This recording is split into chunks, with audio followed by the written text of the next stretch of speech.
वैशाख मास के शुक्ल पक्ष में आने वाली एकादशी को मोहिनी एकादशी के नाम से जाना जाता है।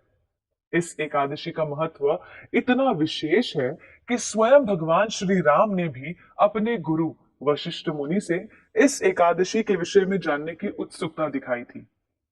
मोहिनी एकादशी की कथा कुछ इस प्रकार है कि एक बार सरस्वती नदी के तट पर एक बहुत ही सुंदर नगरी थी जिसका नाम था भद्रावती और जिनके राजा थे द्युतिमान, जो चंद्रवंशी थे और एक अत्यंत निष्ठावान और सत्यवादी प्रजापालक थे। राजा द्युतिमान के राज्य में एक व्यापारी रहते थे जिनका नाम धनपाल था।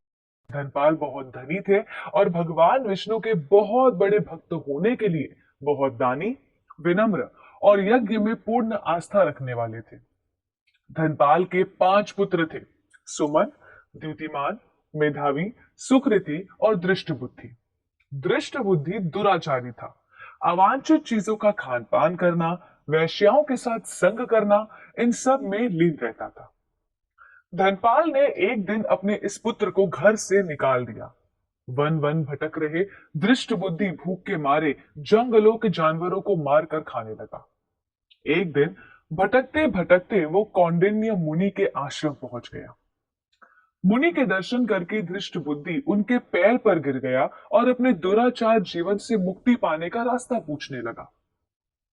दया के सागर कौंडिन्य मुनि ने तब उसे मोहिनी एकादशी का व्रत पालन करने को बताया और मुनि के आदेश अनुसार उसने व्रत का निष्ठा पूर्वक पालन किया, जिससे मृत्यु के बाद उसे वैकुंठ की प्राप्ति हो गई।